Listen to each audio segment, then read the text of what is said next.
Lalagyan ko na pala ng kaliskis yung ginawa ko na skeleton at saka itong gagawin kong malaking isda na tilapia. Bali ito pala yung gagamitin ko dito na kanyang kaliskis at saka yung kanyang ulo. So ganito lang pala mga diskarte ko dito. Ito din yung naisip ko na gagamitin dito na kanyang kaliskis at saka yung gagawin ko na kanyang pagtakip sa kanyang ulo. Ito din pala yung gagamitin ko na kanyang palikpik. So ganyan lang mga tirada ko dito. Tinahi ko pala ito siya ng nylon para mas maganda talaga siya at saka hindi talaga siya matanggal. Kasi kung papakuan mo ito, may posibilidad talaga ito siya matanggal. So ito lang yung mga diskarte ko dito sa paggawa. So nilagyan ko lang ito ng mga nylon para pagkatapos kong malagyan ito ng nylon, so kakatingin ko naman siya para ma-form ko naman yung kanyang bunganga. So ganito lang mga proseso ko pala dito sa paggawa nitong malaking isda na tilapia. Tsaka ito talaga yung naisipan ko na gagamitin. Kasi kung kawayan yung gagamitin ko, siguradong matatagalan din ako na paggawa ng kanyang kaliskis. Kaya ito na lang talaga yung naisipan ko dito na gamitin. At tsaka matibay din kasi ito na uri na kung tawagin sa Ilonggo, suwak. Suwak kung tawag nito sa amin sa Ilonggo. So ayan lang mga tirada ko pala dyan. Pinagtagpi ko lang din yan para pagkatapos kung matay yan siya ng nylon, para mapurma ko talaga siya na ulo, gagamitan ko lang ito ng sander. Ito lang yung mga tirada ko pala dito sa paggawa nito. At saka napakahirap din mag-isip talaga ng mga ideya tulad itong mga ginagawa ko. At saka kailangan mo lang talaga nito ng tiyaga para magawa ko talaga ito. So bali ito na pala yung forma niya pag nabalutan na talaga siya ng mga kung tawagin sa amin suwak. Dito ko lang din ito kinuha sa paligid namin doon sa may area ng aking uncle. Dahil marami man dun sa kanya, dahil nagpa-harvest siya ng kanyang nyog, may mga nahulog na ganito. So napakinabangan din siya mga boss kasi ginagatong lang din ito siya. Pero mapakinabangan ko din dito sa aking gagawin na art design na malaking tilapia. At sa nagsuggest naman na mas maganda daw dito gamitin yung baon ng nyog. So dito kasi sa amin mga boss, mahirap na din maghanap ng baon ng nyog kasi ginuuling din kasi itong baon ng nyog dahil binibinta din siya kasi ginagawa din itong charcoal na uling. Kaya ito na lang yung aking ginamit dito para mapakinabangan. At saka maganda din mga boss pag ganitong gawin yung mga boss, lalo na sa mga native design.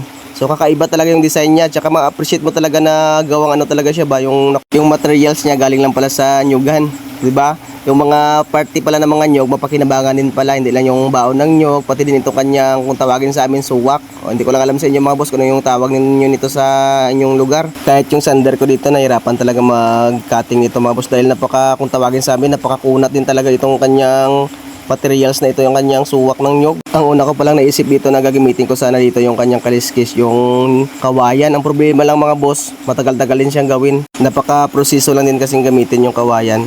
Kaya ito na lang yung naisipan ko dahil rush up man itong pagpagawa dahil kailangan na nila itong gamitin. So ito pala yung aking ginamit dito na kanyang kaliskis mga boss. So ganyan lang yung paggawa ko ng kanyang kaliskis.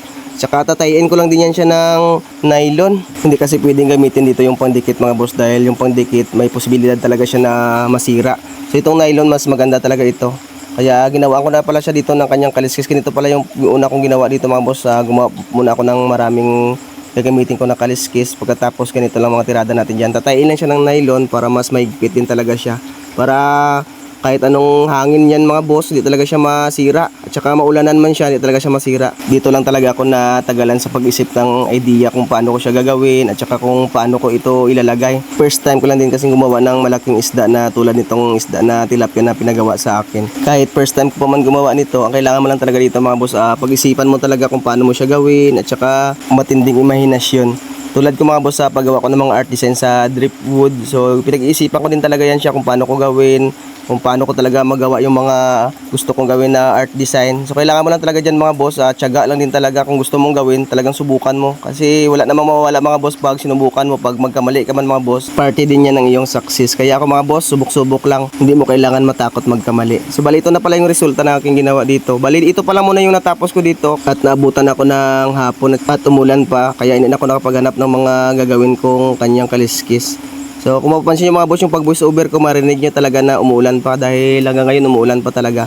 So bukas, ito naman yung kaliskis yung tatapusin ko na talaga dito at saka itong kanyang bunga mga boss, i-detalye ko talaga yan siya. Hanggang dito na lang muna yung aking proseso sa paggawa mga boss. Hanggang dito na lang, maraming salamat sa inyong panonood.